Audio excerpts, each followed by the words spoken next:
Hello my dear students. बेटा एक सवाल आप लोगों के मन में बहुत टाइम से आपको परेशान कर रहा है कि सर इस बार रिवैल्यूएशन होगा या नहीं होगा। कुछ बच्चों से आज मेरी बात हुई कि सर हमारे प्रिंसिपल सर ने, हमारी प्रिंसिपल मैम ने कहा है कि रिवैल्यूएशन उन बच्चों का नहीं होता जिनके पासिंग मार्क्स नहीं है। रिवैल्यूएशन सिर्फ उन बच्चों के लिए है जो ऑलरेडी पास हुए हैं अच्छे नंबर से, उनके लिए रिवैल्यूएशन प्रोसेस है। Wow what a joke. ठीक है, तो क्या हो रहा है बेसिकली कि वो लोग जिन्हें रिवैल्यूएशन के बारे में कोई भी इंफॉर्मेशन नहीं है, वो न्यूमरस रूमर्स फैला रहे हैं कि जो बच्चे पास नहीं हो पाए उनका रिवैल्यूएशन नहीं होगा। ठीक है, या फिर रिवैल्यूएशन की डेट तो ऑलरेडी जा चुकी है। आप गूगल पे भी चेक करोगे तो डेट आएगी 2 जून से लेके 6 जून। ठीक है, जबकि मैं आपको बताऊं उस टाइम सिर्फ और सिर्फ क्लास 12 का रिवैल्यूएशन चल रहा था और बकायदा उस टाइम क्लास 12 की रिवैल्यूएशन की साइट ओपन थी। ठीक है, रिवैल्यूएशन बेसिकली मींस कि क्वेश्चन चैलेंज का टाइम चल रहा था 2 तारीख से लेकर 6 तारीख तक। बाद में सीबीएसई ने इसको एक्सटेंड करा था 7 तारीख तक, 7 जून तक, क्योंकि साइट में बहुत सारे एरर थे। ठीक है, अब उस टाइम पे भी बच्चों ने बहुत ट्राई करा, जिन लोगों ने फर्स्ट एग्जाम दे रखे थे क्लास 10 का रिवैल्यूएशन कराने का, फॉर्म भरने की, लेकिन रिकॉर्ड नॉट फाउंड आया था क्योंकि सीबीएसई ने उस टाइम तक सिर्फ और सिर्फ क्लास 12 का डेटा अपलोड करा था रिवैल्यूएशन के लिए। अब सीबीएसई क्लास 10 का डेटा अपलोड कर रहा है। एक और छोटी सी बात मैं आपको बता दूं कि क्लास 10 के रिवैल्यूएशन में इसीलिए थोड़ा टाइम लग रहा है क्योंकि सीबीएसई ने अब तक कॉपी स्कैन नहीं करी। 12th में ऑलरेडी सारी कॉपी स्कैन थी, जल्दी जल्दी प्रोसेस होगी सारी की सारी। इवन तो उसके अंदर भी एरर आया था क्योंकि बहुत बच्चों ने रिवैल्यूएशन के लिए ट्राई करा था 12th में। सीबीएसई को 10th में इतनी उम्मीद नहीं थी कि 10th में भी इतना ज़्यादा इशू बच्चे फेस करेंगे, और मुझे लगता है शायद इस टाइम कहीं हज़ारों नहीं कहीं लाखों बच्चे क्लास 10th का रिवैल्यूएशन कराने के इंतज़ार कर रहे हैं। और मुझे विश्वास है वो रिवैल्यूएशन कराएंगे और अपनी गलती को रेक्टिफाई करा के they will be easily get passing marks with flying colors for sure।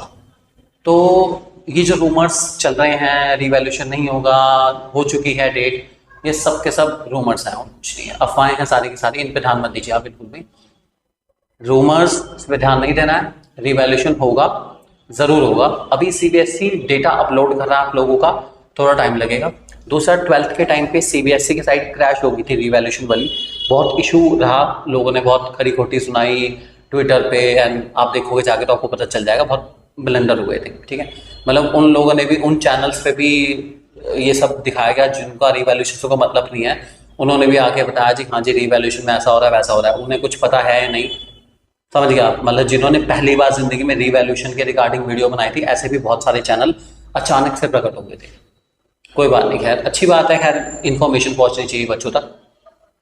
तो अब फिलहाल रिवैल्यूएशन के लिए सीबीएसई साइट को चेक कर रहा है, अपडेट एंड मेंटेन कर रहा है, ताकि इस बार 10th क्लास के साथ ऐसा ना हो, इसलिए टाइम लग रहा है। उम्मीद है अगले 2-3 दिन से पहले सीबीएसई सर्कुलर निकाल देगा, क्योंकि 12th का ऑलरेडी पेपर कंपार्टमेंट का 28 को है, तो उससे पहले पहले सर्कुलर आपका आ जाएगा, मेरे को पूरी उम्मीद है। 1% चांस है कि 12th का पेपर खत्म कराते ही सीबीएसई 12th से बिल्कुल आज़ाद हो जाएगा, तो वो 10th पे फोकस कर सकता है, ये भी एक चांस बन सकता है। इसलिए वो रिवैल्यूएशन के लिए थोड़ा टाइम ले रहा है, लेकिन होगा ज़रूर, ये पक्की बात है। ठीक है, आप अपने माइंड को समझाइए, अपने माइंड को ट्रेन करिए कि आपको कौन से सब्जेक्ट का कराना है, कौन से टर्म का कराना है, फर्स्ट का कराना है, सेकंड का कराना है, सोच लीजिए।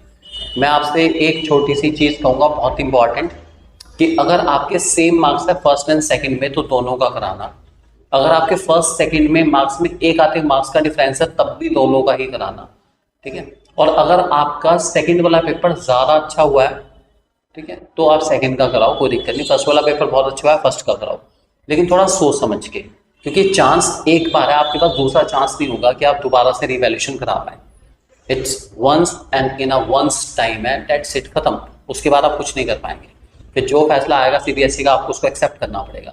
इसलिए थोड़ा सोच समझ के फैसला करिए। ठीक है, और अगर रिवैल्यूएशन के रिगार्डिंग आपकी कोई भी क्वेरी रहती है बहुत ज़्यादा, तो आप हमारे लिए बताइए आपको पेड काउंसलिंग सेशन बुक कर सकते हैं। हम आपसे बात करेंगे रूबरू होके, टेलीफोनिक मीडियम के थ्रू आपसे बात करेंगे और आपकी जो भी डाउट्स हैं उनको बिल्कुल दूर कर देंगे। सो आप पेड काउंसलिंग सेशन के लिए हमें इस नंबर पर कॉन्टैक्ट कर सकते हैं और अपना कोई काउंसलिंग सेशन बुक कर सकते हैं बिना किसी दिक्कत के। ठीक है, so thank you very much. Rumours पर विश्वास मत करिए, अपने ऊपर विश्वास करिए, अपने पेपर्स को बहुत अच्छे से एनालाइज करिए और उसके बाद सही पेपर की चेकिंग कराइए और इंश्योर करिए कि आप अच्छे मार्क्स गेन कर पाएँ। और जिनके ऑलरेडी मार्क्स अच्छे हैं और अच्छे चाहिए तो मिल जाएंगे, कोई घबराने वाली बात नहीं है। अच्छा सोचिए।